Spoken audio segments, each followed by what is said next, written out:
Welcome, everyone, to the March 9th meeting of the Governance Subcommittee of OPDC. Present are myself, Susan Manderberg, Philippe Nab, and Haley Olson. Mara Hoagland is also here. I don't see anyone else. Mara, do you? No, I believe that Ken is going to join us, Ken Sanchagrin, but he will be a few minutes late. Okay, great. Sorry we're having a late start. There have been some technical issues, but I think they're all resolved. Um, so the first item on our agenda is the public comment guidelines document. We have a section in the bylaws that were just adopted by the commission, section 4B3, that talks about public comment. And there are guidelines on the website and also posted before every commission meeting um, for how people can sign up to do public comment, what kinds of things are allowable with public comment, and so forth. And we need to make sure that the information on the website both complies with what's in the bylaws and also that it is up to date. When I looked at the information on the byline on the website that exists now, I think it's just sort of been cobbled together over the last number of years, and I think it's time for us to go through it and make sure that it's coherent and consistent and comports with the bylaws. I would like to suggest that there be three different sections to the guidance information on the website. And the three sections I would like to suggest is one for general guidelines, one for oral public comment. Right now, that's called verbal public comment, but I think verbal is both oral and written, so I would suggest changing it to oral. And then finally, one for written public comment. Um, for the general guidelines that would apply to both, um, what I think it needs to say is that the public comment can be offered regarding general matters of concern regarding the commission's statutory duties under ORS 151.216, its policies, procedures, standards, and uh, guidelines regarding the provision of public defense and or objective criticism of commission operations. But we've been very, I would add this part, which we've been very consistent about. The commission will not accept comments regarding any individual public defense provider, commission member, or employee of the commission. Um, Complaints regarding a public defense provider, commission member, or employee of the commission may be submitted following complaint procedures. And so what that would do is leave public comment for substantive issues that the commission and the agency are dealing with and save complaints about providers, commission members, or staff for the complaint procedure, which would be a separate procedure. Um, any comments about those sorts of general guidelines? I agree. Yeah. I think that's, we certainly don't want to get into a space where people are complaining about their particular issue with a public defense provider in a public forum, and And provide that an opportunity to do that through an appropriate means. when we had an issue last year uh, that eventually went to the Oregon Government Ethics Commission, one of the things that the person wanted to make a public comment about was about a staff member. And so again, we've consistently taken the position that that's not what public comments are for. Um, with regards to the oral public comments, our practice over the last number of years has been to um, give people 3 minutes. but there have been times when the chair of the commission has wanted to limit oral public comment to fewer than 3 minutes because of the number of people who've signed up. And there have been times when the chair of the commission has, on purpose or inadvertently, given people more than 3 minutes. So it seems to me to be prudent to add something that gives the chair discretion to expand or limit those 3 minutes in general or for any specific person. What do you think about that, Haley or Philippe? So there's already a limit on it on how long the comment is. 3 minutes is what the standard has been over the last Okay. couple of years. Yeah. And 3 minutes is usually enough. Yeah, that seems like I mean, talking for 3 minutes can feel like a pretty long time. Have we run into any issues in the past that have that, like where it's not, where that's not enough time? Yeah, there have been times when the chair has gone ahead and given someone more than 3 minutes.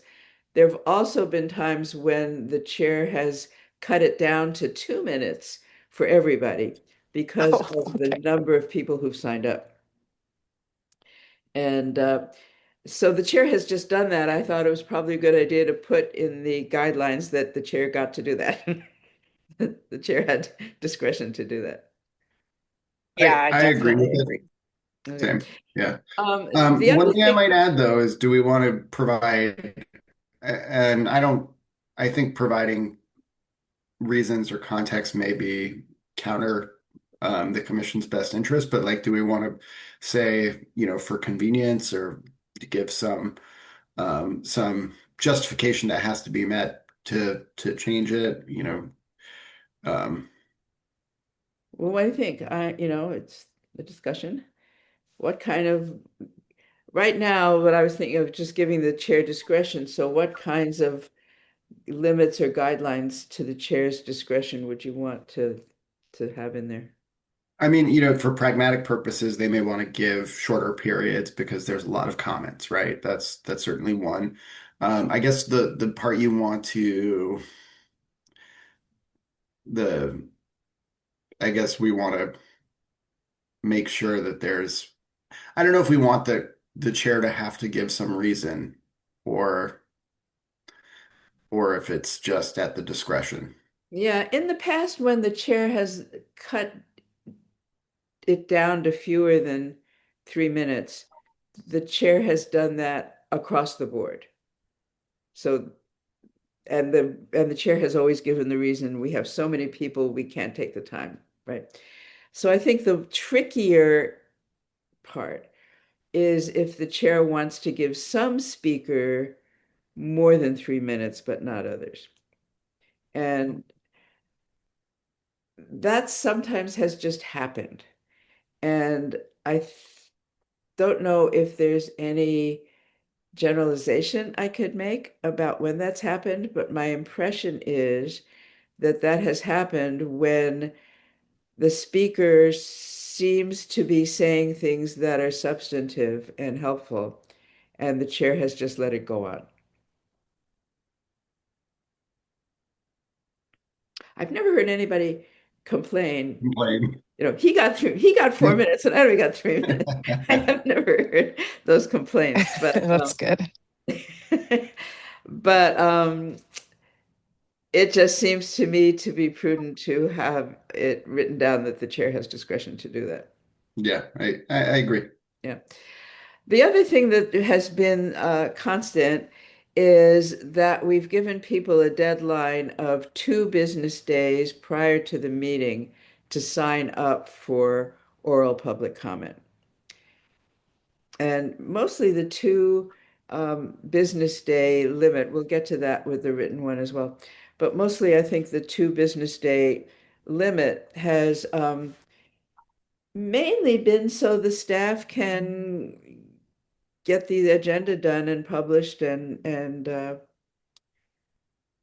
figure out how much time is needed and help coordinate the meeting. Um, does do either of you have any problems with a 2 business day limit on that? I don't hear any. So then the next part would be the written public comment. And the way that's worked in the past is um, if the written public comment is to be about an action item, there is a 2 business day limit for getting that public comment in.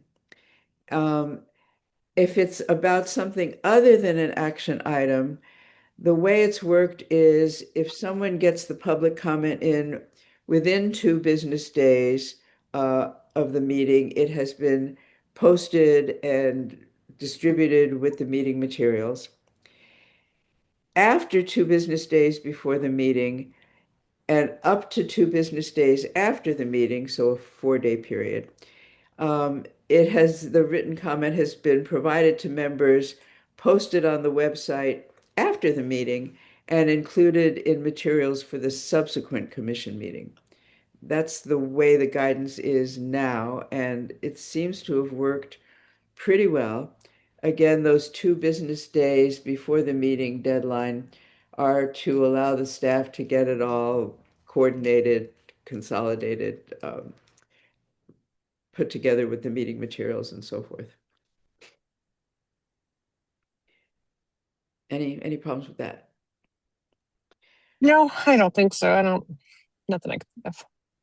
This is all pretty standard, and what I'd like to suggest is that I draft up what we've talked about and put it on the agenda for the next commission meeting as a possible action item.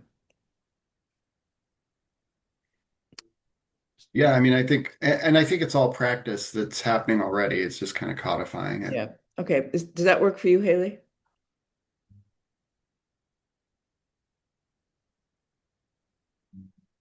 Wow, I could not find the mute button to save my life. Yes, that works for me totally fine. It was like I was tapping and tapping, it's not working. Yes, that's great. I thought we loved technology. All right. Moving along, we're a little bit going faster. That's okay. The complaint policy. So we did, the commission did approve a section of the new bylaws for complaints. It's actually labeled grievances, which should be changed to complaints. But in any case, um, and it turns out, didn't know this, but we do now, that the staff is in the process of totally redoing the internal agency guidelines on how to investigate complaints. And they're really doing a thorough job of thinking through the kinds of complaints that can come into OPDC, the best way for those complaints to be investigated, the best sections within the agency to do the investigations of various kinds of complaints and so forth.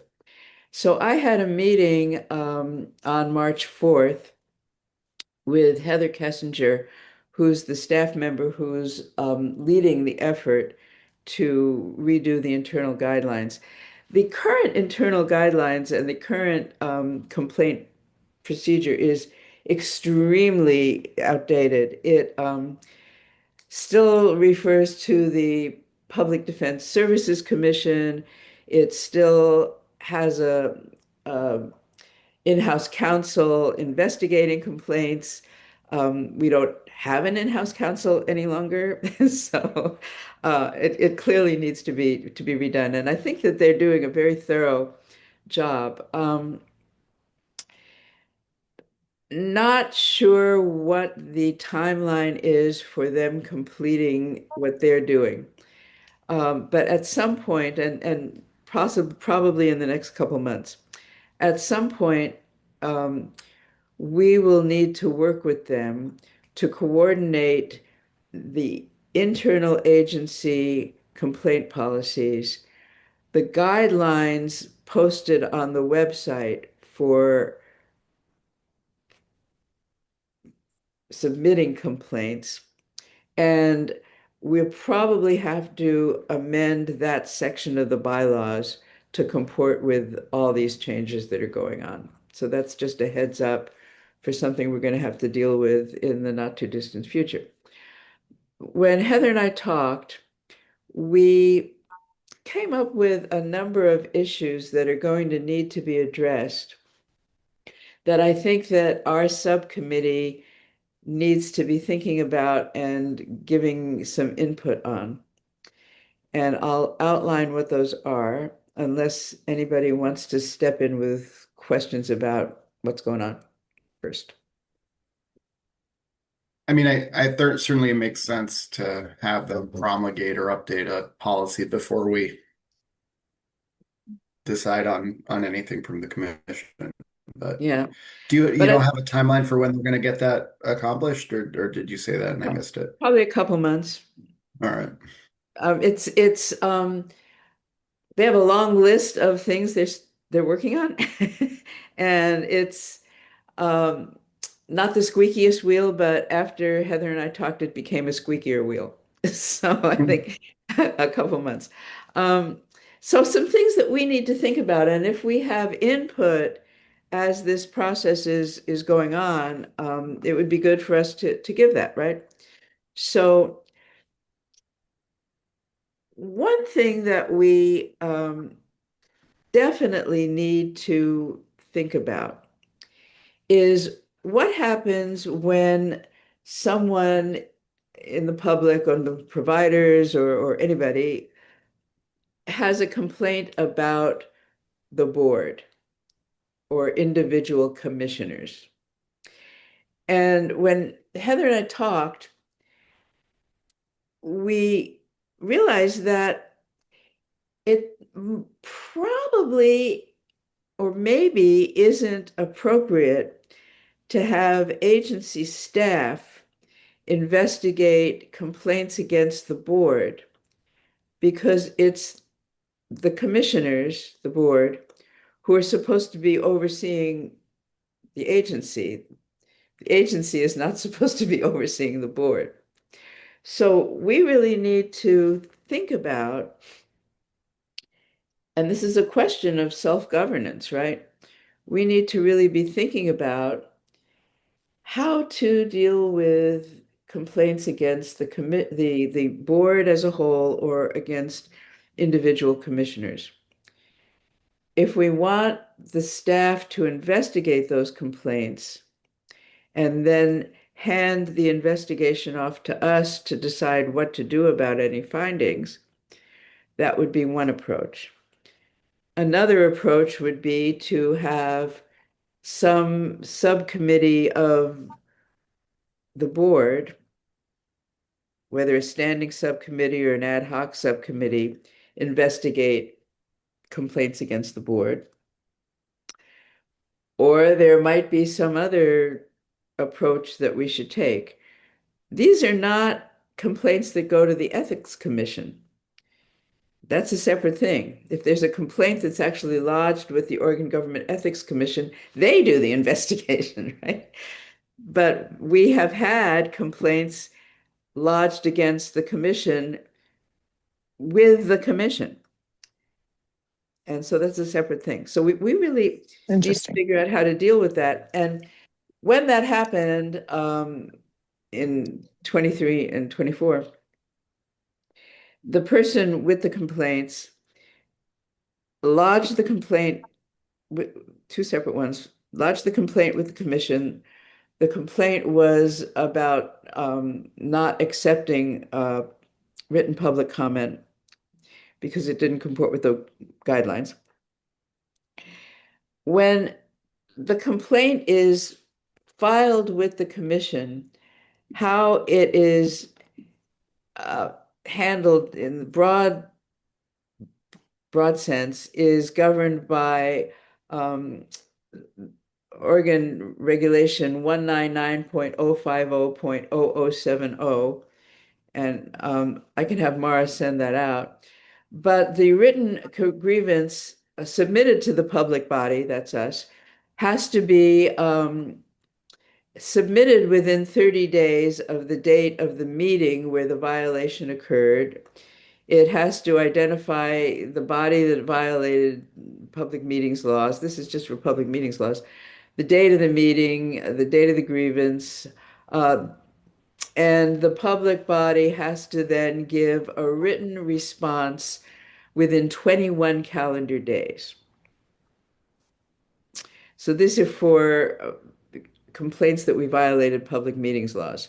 There could be other kinds of complaints that would be leveled against us. The fact that the response has to be given within 21 calendar days makes it very difficult to deal with it at a commission meeting because our commission meetings are longer than 21 calendar days apart, right? Oh man. And so And so the way that it was dealt with last time, and in fact, the complaint was articulated as a complaint saying that we had violated public meetings laws. Um, because we had that 21-day turnaround, the way we dealt with it last time was that the chair and the vice chair together drafted a response to the grievance and submitted it to the person who had made the grievance. The person who had made the grievance was not happy with our response, and then the person who made the grievance filed a formal grievance with the Oregon Government Ethics Commission. The Oregon Government Ethics Commission investigated it and said that they had no opinion about whether we had violated our bylaws, and they weren't there to examine whether we had violated our bylaws, and that there wasn't enough to say that we had violated public meeting laws. So that's sort of what went on. So that's at least part of the context in which we have to figure out what to do about complaints against the board or any individual commissioners. I am throwing it open for any comments or suggestions or ideas.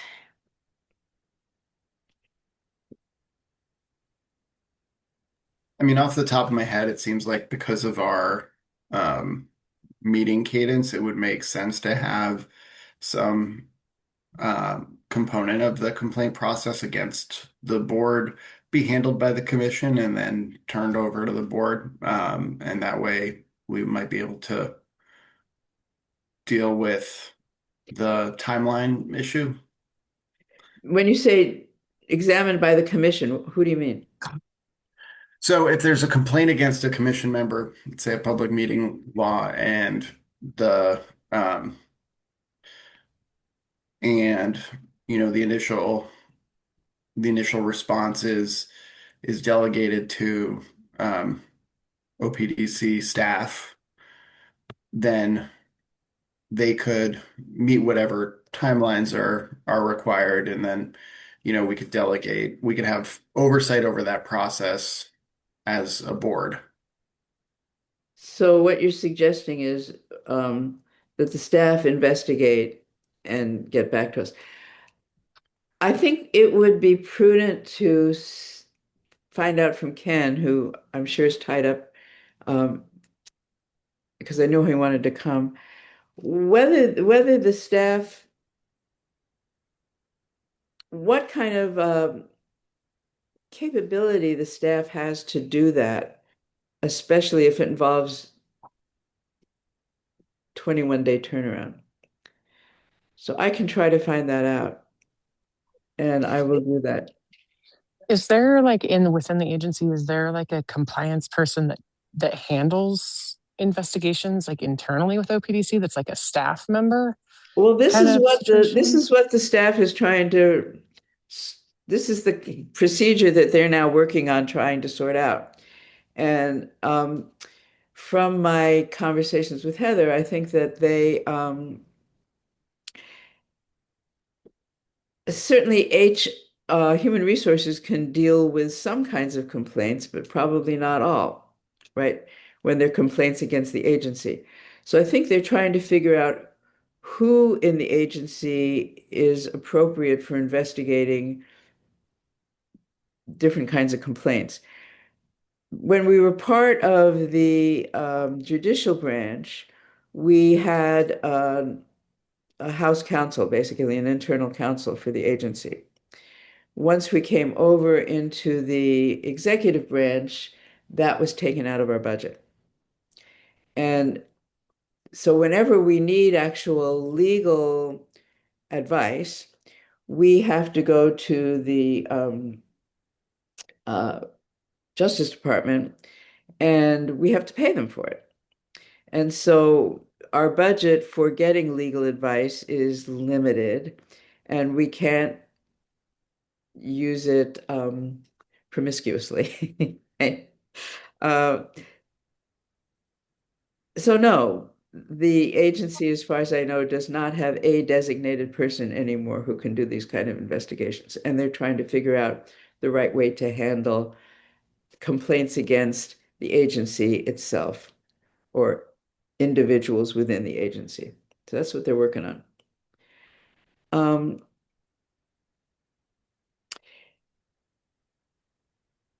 if it's a complaint against an individual board member, an individual commissioner,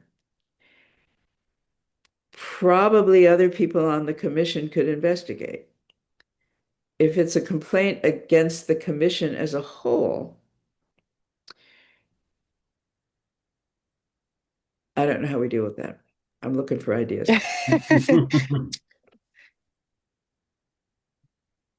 I will find out what kind of capacity the staff has for helping us out with that. Is So there, I isn't, know, go ahead. I'm sorry. no, Haley, you go. Sorry. So I know with the OLCC, there is a process. There's someone that works within the OLCC to do that. And so like if there's a complaint against the board as a whole, or like a decision that they make on a, you know, administrative thing like that affects licensees or something, and then licensees band together, there's someone employed by OLCC that also fields those. And then, you know, that's kind of how that works. So I don't know what that does for this conversation, but that's what I know about the OLCC at least. Well, that, let me find out if that's a possibility. I see Philippe is shaking his head that Yeah, that's actually what I was going to suggest too. Is there somewhere within the executive, like, is there somewhere within the executive branch that provides that or does that inherently? you mean Yeah, I outside of think they're called like OLCC? a Yeah. compliance something specialist. I believe is what that person's called. I can't quite remember, but So outside of OLCC, outside of OPDC, somewhere else in the executive branch? Okay. Let me look into it and we'll find out. Here's another thing that we need to address. Um, and again, this is something that the staff who are working on the internal guidelines are also looking into. But if the complaint is against the executive director, right? Let's say the complaint is against um, a staff person in the agency, and that's looked into by whatever group within the agency does investigations, and eventually it goes up to the executive director, and the executive director can make a decision, right? But what if the complaint is against the executive director, him or herself? How does that work? And um, notice that the governor now can fire the executive director, but it has to be for quote unquote just cause. Very, very difficult to find a coherent definition of what just cause means. Uh, I've been doing a little bit of research into it, and I haven't found one yet, um, at least in Oregon. So again, something to brainstorm about is whether we have any suggestions to pass on to the staff who are working on this about how to deal with complaints against the executive director. And I don't expect, if you have any thoughts about that now, that would be great, but something to be thinking about, right? I, so is that not already part, like, I guess maybe just depending on the type of complaint, but isn't that kind of something that already goes through like the AAG, through one of their arms? No, we're Or is it talking only about, through like, so somebody could certainly send a letter to the governor complaining about our executive right, for director, right? sure. So what we're talking about here is the OPDC complaint policy. Uh-huh. What the OPDC, what it says in the bylaws is that if you have a complaint against OPDC, you can follow our OPDC's complaint procedure, right? So what we're talking about is somebody who chooses not to do that, not to send a letter to the governor, not to send a letter to the attorney general, right? We're talking about what to do with people who file a complaint with us about us, Mm-hmm. right?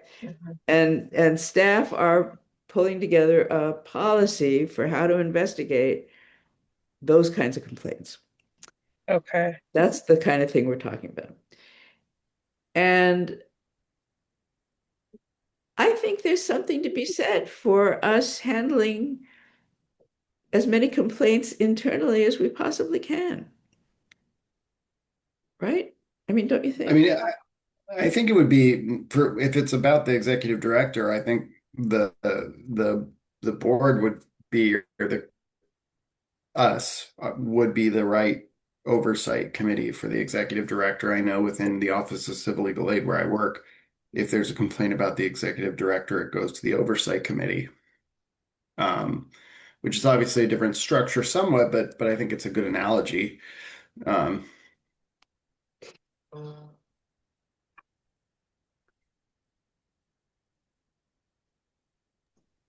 Yeah, It I would, think that makes sense. That it stays kind of internal that way. I mean, somebody who had a complaint against the executive director who didn't like what we came up with would certainly be free to complain to the governor, right? But but it seems to me that the governor might be interested. I would go so far as to say maybe should be interested in the board's view of the situation, right? Before the governor decided to do anything or not do anything. So the other one that came up that was an interesting one that we might have a view about, that I know that the staff people who are working on this are thinking about. Let's say somebody files a complaint with OPDC about a lawyer in a consortium or a lawyer in a nonprofit, or someone files a complaint with OPDC about the behavior of a psychologist or psychiatrist that we have paid for as an expert, or an investigator that we have paid for. All of those kinds of people are also licensed by agencies outside of OPDC. So people can file bar complaints against lawyers, people can file complaints against psychiatrists with the medical board, against psychologists with their licensing board, against investigators who are licensed with their licensing board. So one of the things that I know the staff are trying to think through is whether there should be any specific guidance about how to deal with complaints against people who are also licensed outside of the agency. And again, this isn't anything we have to solve today, but I'm bringing it to your attention so you can think about it. Both of you are licensed outside of OPDC, as am I. Um, so if we have any thoughts about that as this process continues, I think the staff would be very happy to have our input on that issue. so we handle a fair amount of complaints at the Office of Civil Legal Aid about legal aid providers. And I think one of the more helpful components of it is that we limit what our oversight and our complaint procedure will hear. So we're only assessing whether there's a unlawful denial of services, not whether someone did something well. And I think that without that, we would get into a lot of trouble because we're not in a place to say someone did, we don't want to be looking into, and OPDC, I don't think wants to be looking into the specifics. That's what the Bar Association does. That's what the Licensing Association does. We're looking into basically whether there's been a kind of discriminatory purpose or intent. And so I would strongly recommend limiting the complaint, what is eligible for adjudication through OPDC to a pretty narrow band, and then let the professional liability adjudicators decide. I mean, the Bar Association's got a lot of folks on that, so. They sure do. And I know the Totally other, agree. yeah. So I agree also. And how would we define denial of services? Is, I mean, that's the term you use. Yeah. Is there a way to define that? Um, I don't know that we have it more specific. I'd have to look it up within our own internal, but I think we just say improper denial of services. I think that is the wording that exists, and I think that's been pretty effective for us. Um, Would that like include a lawyer who falls asleep during trial? No, right. That would be a No. professional. Yeah. As much as like that should be something, I think that putting OPDC in a place where they're adjudicating whether or not a lawyer did a good job, what is so I would keep it very much to like I applied for a public defender and I was denied one. Yeah, well, that's certainly a situation we know all about, isn't it? So that's not a complaint against the petitioner. That's a complaint against OPDC or against the I definitely system. I definitely think there would have to be some kind of like a triage structure. It's like if you make a complaint about a cop with DPSST, they have like this first layer of triage where they're like, this qualifies or this doesn't, and they just kind of write this blanket letter to the person saying basically this is not a DPSST investigated matter, sorry. And then essentially the person's kind of left to file a civil complaint or whatever they choose to do from there. Yeah. But there's certainly, I think, would have to be some kind of a triage structure. Otherwise, yeah, you're going to catch every single kind of complaint. Like if someone has a complaint against a psychologist who is paid by OPDC, it's something that would be handled by their licensing board. It could just be a blanket. This is not something that we deal with, kind of a thing. Yeah. There was But for who a does it go while, through? and she hasn't shown up lately, but there was for a while a woman who, a member of the public who showed up giving public comment at meetings. And her complaint was that the lawyer who had been appointed to represent her son was racist. Now, that's not really a denial of service, but it's also, I think, not something that the bar would necessarily. I mean, I'm not sure what falls in and out. I'm not sure what's a denial of services that's not also malpractice, but um, I Well, don't I know where mean, something like that falls.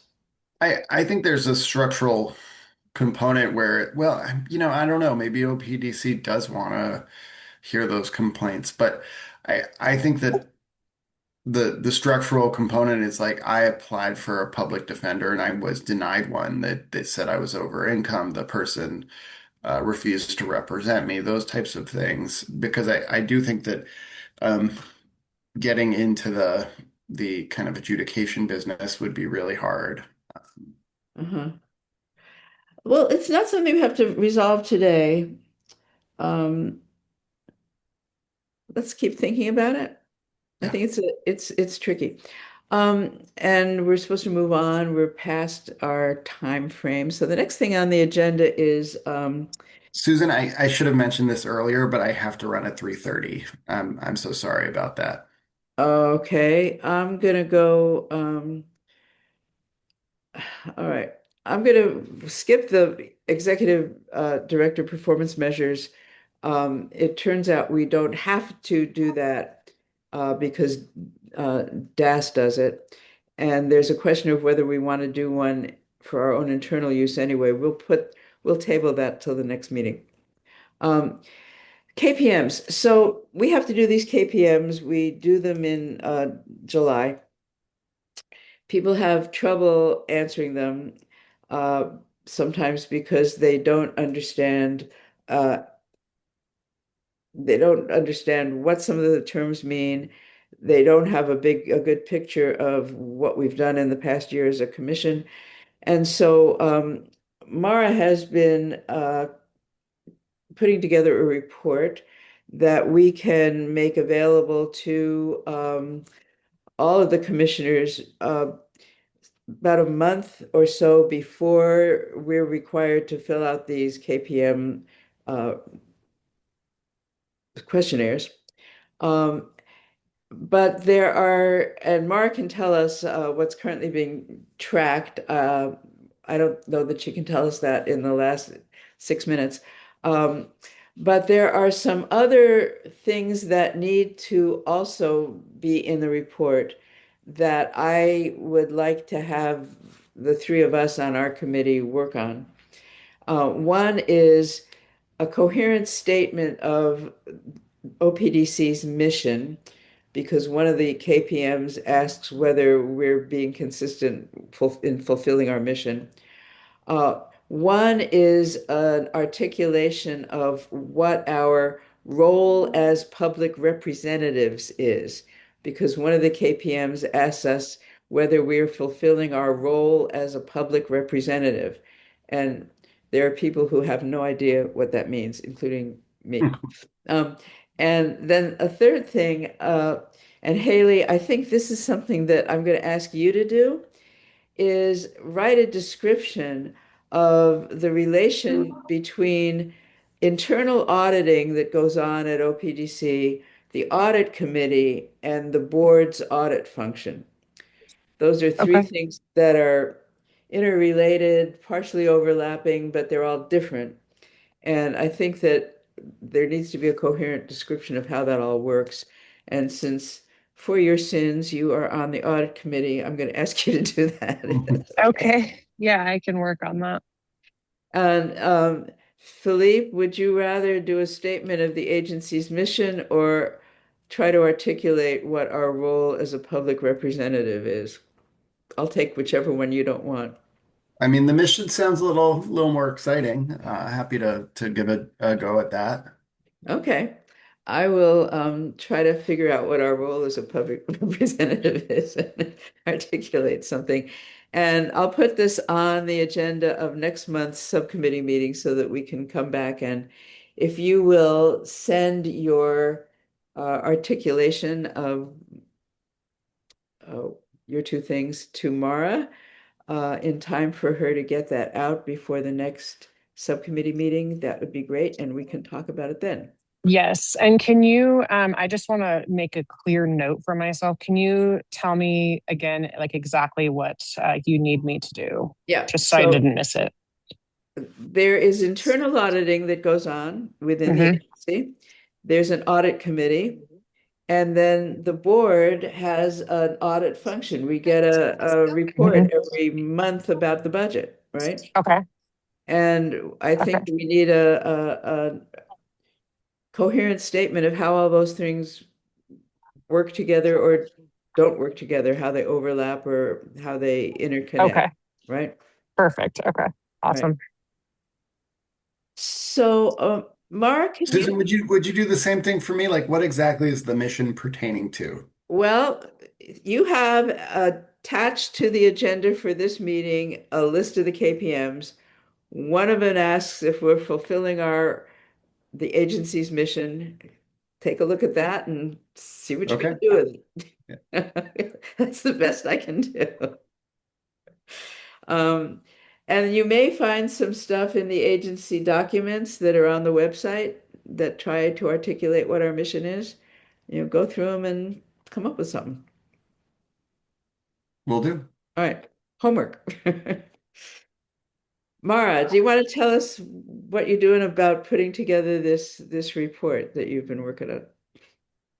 Yeah, absolutely. I'm working on a tracking device. It's an internal log that I'm working backwards at this point.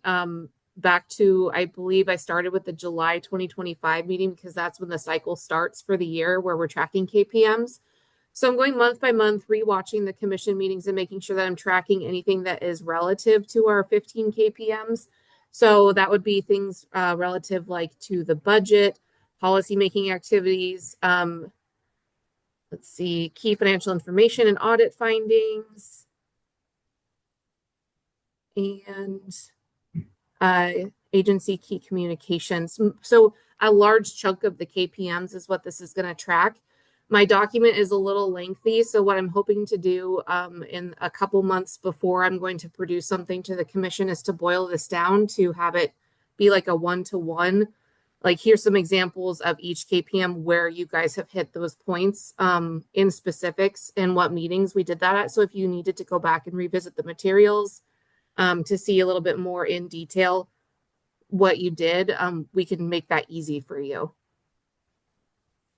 So that when the KPM questionnaire comes around, people will be able to look back at this report and have a clear sense of what it is we did and didn't accomplish. And I think that'll help them answer these KPMs more coherently. It'll be good for us to have that review. Um, so the timing of the report, um, maybe a month before we have to answer the KPMs. Um, Two questions, and Philippe, you could weigh in on these before you leave, if you don't mind. Um, would this committee like to review the report before it goes out to the rest of the commission? My recommendation would be yes. Does that work for you? Yeah, certainly. I think that would give us some space to comment and more intentionality around it. Okay, and then the other question I have is, do we think there should be a discussion of this report before at a commission meeting, or should it just be posted on the website? We can't hand it out to people without violating public meeting laws. So post it on the website. Um, you think that people might want a chance to talk about it? It could be at a work session. It wouldn't have to be at a commission meeting. I certainly think people would like to talk about it. Okay, so we'll sort of have, Haley, do you think so? Haley's Yeah, looking I for the think mute. that's, yeah. Okay. Mute button again. Yeah, right. Yeah, So, I do think so. And All right. apologies, everyone. I have to hop off. Bye, Thank Sleep. you. bye. Bye. Hi, Ken.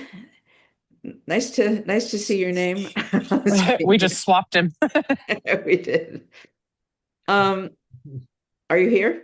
You're here. Yes, Hey. sorry, just said hello. Haley is we don't get to see her, but we do get to hear her. My Um, camera today is not working. yeah.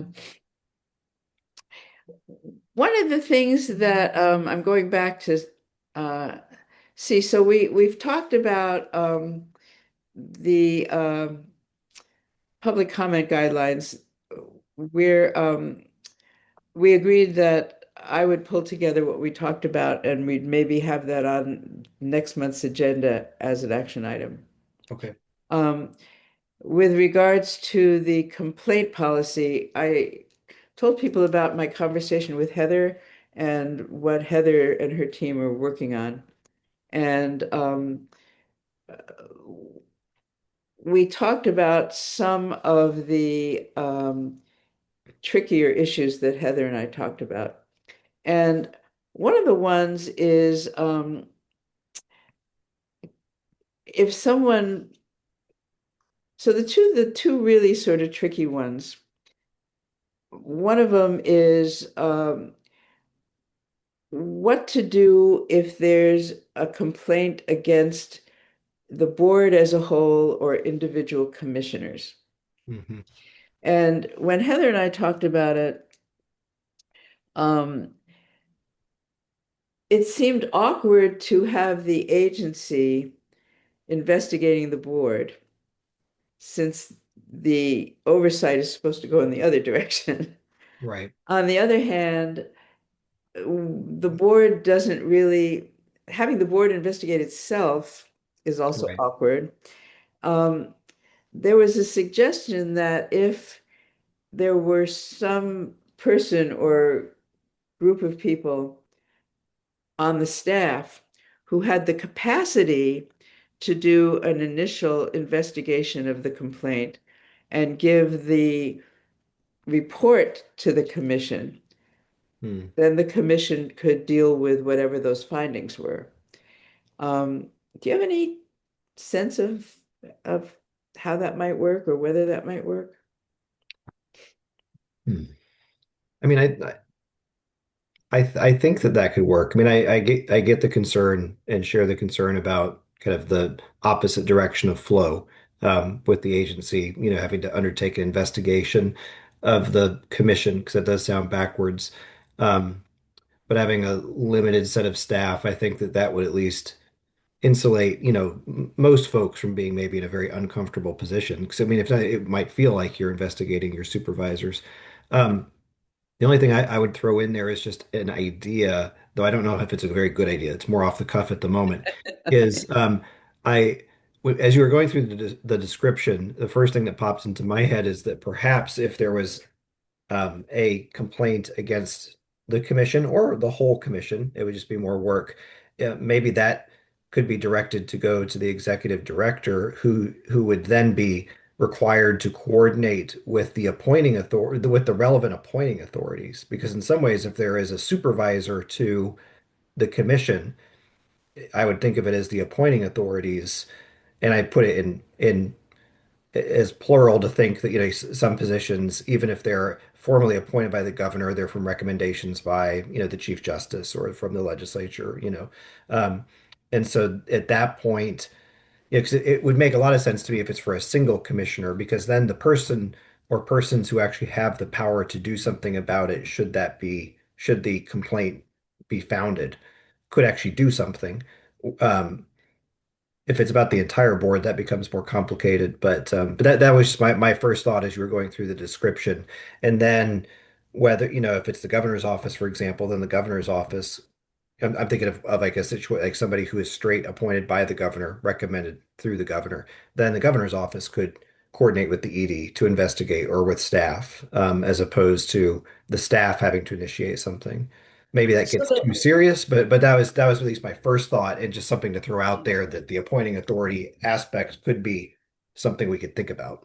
I think the governor has the power to fire a commissioner even if the governor was not the original appointing. I mean, the governor appoints based on suggestions from, say, the chief justice, but I think the governor, once the person's on the commission, has the power to fire that person. I don't think the governor I, has to I go I think you're right, but I was thinking about like the legislator board the members. legislator. I Yeah, don't think in that case the governor does. no. And so, But for the rest of us, I think she does. right, yeah, I would have to double check the language, but I think that that's correct. Um, So, one of the issues is if a complaint is made to the commission, not to the Government Ethics Commission, but if the complaint is made to OPDC alleging that we have violated public meeting laws, mhm. according to the regulations on that, there's a 21-day turnaround. So what I'm looking at is OAR 199.050.0070. And this is specifically a written grievance with a public body alleging a violation by a governing body of provisions in public meeting laws. The grievance should be submitted to the public body within 30 calendar days of the meeting where the violation allegedly occurred. And then the public body has to give the written response to the person who made the grievance within 21 calendar days. And so that's when that happened in 2023 and early 2024. Um, the chair of the commission and the vice chair um, put together the response and got it back to the person who complained within Hmm. 21 calendar days. And the reason that was done that way is because the cadence of our meetings don't allow it to come to a meeting, right? Yeah, with 21 days, especially And if it's not timed perfectly, you're right, then that would be right. problematic. And so the question I had is if it goes to staff to investigate, 21-day turnaround is hard for a staff your size. That is. I mean, I think that if it's just limited to public meetings violations, then we might be able to make that more quickly, which is, as you said, the one that has this 21-day window on it. I mean, I think that aside from maybe some very complex, trying to think of like a serial communications, issue, maybe where it would be hard for staff to investigate at all. Maybe if there were emails being sent from personal email accounts or something like that that we don't have access to. I would think that most complaints are going to be more about, notice requirements, quorums, voting, those types of things that should be relatively straightforward and perhaps curable. But then I also, I'm Yeah. I'm See not. what the Oregon Government Ethics Commission said Mhm. was that, uh, and I'll go back and read it again, but I'm pretty sure what they said is that if the complaint is that we violated our bylaws, Mhm. that's not a public meetings law complaint. Okay, but that one also falls into the 21 days. No, I don't think it Oh, does. okay, okay. I mean, I'll, go ahead and read this regulation. Could you just rattle off the numbers again? I was too slow. Uh, I can send it to you. 199.050.007 or 199-050-0070. And it just deals with public meetings laws. And I am not aware of any regulation that says how quickly we have to answer any other kind of complaint. Right, and that would seem correct to me that we would have more time for other complaints. Right. So this is something that Heather is also looking into. So I think that she and I are going to be communicating with each other about this stuff. Yeah, and I'll talk with her about this as well. I mean, this does seem like an interesting issue for us to try to puzzle through to come up with something that's practical that can work. The other one that we were talking about with both with Heather and with and today and Haley had some thoughts about also was if somebody files a complaint about the executive director, Hmm. um, how does that get handled? And for sure, if somebody had a complaint against the executive director, that person could write directly to the governor. Right, But so that's not our problem, right? That's your problem, but that's not our problem. But if somebody files a complaint with OPDC about yep, the executive director, how does that get handled? And I know that that is something that is going to come up in this internal document that Heather's working on, but it's maybe also something that we need to think about as a commission because right, we supervise the executive, or we oversee the right. executive director. So, any thoughts you have about that? When we talked about it before you came to the meeting, Philippe and Haley and I all agreed that the board should deal with that, not your staff. Yes, yeah. And so the question would be, and of course Rob isn't here, so we have to talk to him about it too. But the question should be, would it come to the governance committee to investigate it? Certainly be more appropriate to come to us than to go to the legislative committee, or would the chair appoint an ad hoc committee Mhm. to deal with it? Whatever we end up thinking is the right way to do it is going to need to be put into amended bylaws, I think. Yeah. Yeah. I mean, I think that just my only thoughts are it, and this doesn't get to the much more complicated question you just posed at the end there is it would seem to me that maybe in the bylaws what we should say is that any complaint against the executive director should be submitted to the commission chair and the governor. If staff received a complaint about the executive director, then staff would forward it to the chair, and the chair would then make sure it gets to the governor or the governor's staff.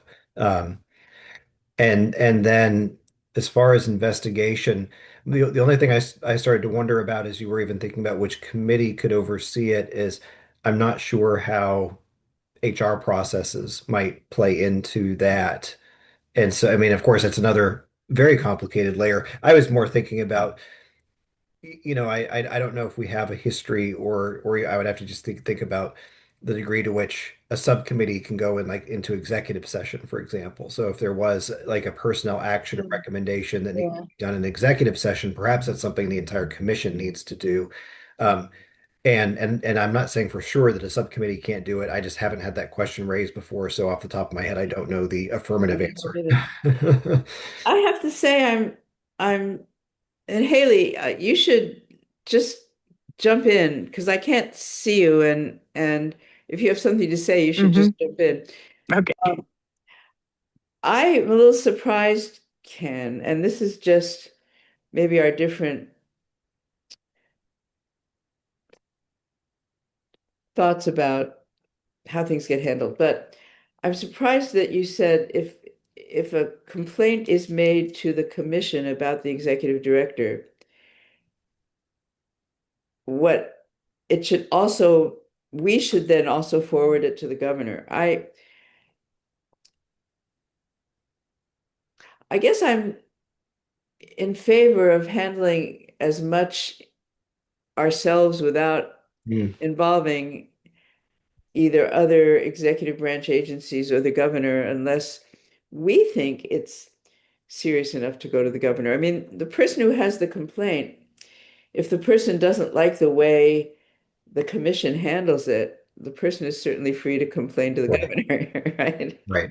Um, I don't know that we want to forward it to the governor. I don't know that we don't, but it's something I don't think we should assume. No, that's a good point. I mean, I think that you're right. If there was a vetting process first, I mean, if somebody wants to complain that the executive director all too often favors plaid shirts as opposed to wearing a suit and tie, then I would hope that's not something that rises to the level of the governor. At least, Right, exactly. I mean, but certainly if it's something that is a serious allegation, like a substantive allegation, then I think that making the governor's office aware of that allegation, even if the commission were going to investigate it, would probably be a good idea. I guess my first thought on saying just it should be forwarded would just be more from a transparency perspective, because I'm trying to think of what the commission could do to vet, aside from my flippant example that is so clear, if there's something that wasn't quite so clear, that was maybe more of a judgment call or something like that, that somebody didn't like, but didn't really run afoul of any other rules, statutes, policies, etc. That could be something that the commission could investigate, and then what I was trying to think through is eventually the commission would have to hold some sort of discussion, which would have to either be a public meeting or again, it maybe could be an executive session. But I was just thinking from a transparency standpoint, I wouldn't want you all to be put in a position to where complaints are made and maybe you make recommendations in a executive session, but then there are accusations after the fact that the commission was just quashing, you know, complaints that then it's hard to talk about because everything was done in executive session. That was what I was trying to get around, was kind of the transparency piece to it. I Um, guess what I was thinking is that, rather than, I have no problem submitting to the governor what our findings would be. yeah, I would prefer to wait until we have investigated it yeah, rather than just tell the governor there has been a complaint. sure. Because it seems to me that one of our purposes is to help the governor understand the situation, which would mean Right, we would right. have to do an investigation and then forward to the governor what we did and why.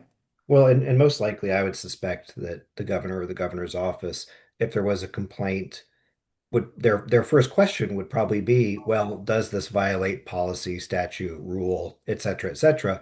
And so in some ways, the first step would be requesting an investigation anyway, that the governor's office would not necessarily be well situated to undertake because they don't have access to all those things, at least Exactly. easy access, right? So maybe it would make sense to write in um, an intermediate step of some level of investigation. And then in the meantime, we could, working through Heather and others at the agency who are even more up to speed on, like I said, kind of the rules around how we would, whether we'd want to do executive sessions or whatever else, we could fill in the gaps there to make sure that there is as transparent a process as possible.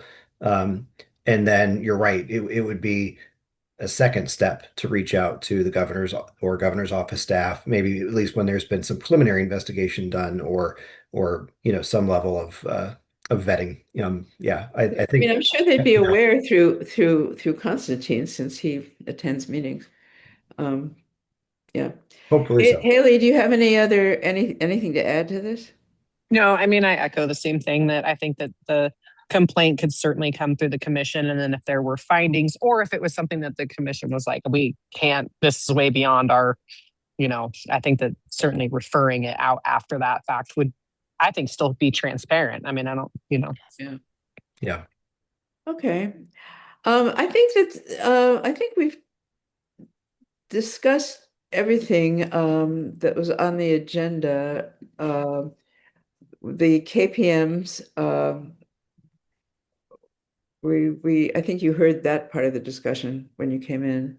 Right. Yeah. Um, the only thing we didn't get to was executive director performance measures. We evidently don't have to do a performance review because since you report to the governor, DAS does it now. But we can, if we want to, do our own internal performance review, uh, apart from whatever Des does. And we didn't talk about that because Philippe has to leave early. So Okay. we've tabled that to next month. Yeah, that would make sense. And I would say, having been through one of the evaluations, at least the way that I thought about it, input from my previous commission and commissioners was probably about 50% of the feedback that was provided to the governor. And so I think it still involves the commission when that's done. But I think it comes around on a cycle, right? And so certainly if the commission wants to do, an intermediate evaluation, or if they just want to do their own evaluation at all, I think that makes sense. But maybe it also makes sense to coordinate it somewhat with some similar questions that are asked through the executive branch process. That way, too, the commission can kind of have a consistent thought on how they're rating the director. We were having trouble figuring out how to access the questions that are asked by DAS. So maybe if you have some insights into how to find that, you could let Mara know and she'll gather Okay, it for us. Okay. that sounds good. Anything else, Haley or Ken or Mara, that we need to do today? nothing from me. You must be exhausted because you also went to an audit committee meeting, right? I did. That was my first one, and I felt bad because nobody could see my face, but I was a picture on a screen for an hour Well, and 40 minutes. I So, think you've done your duty for the day. yeah. Yeah. Thank you, It'll be everybody. interesting. Okay. See you soon. Bye-bye. Bye, guys.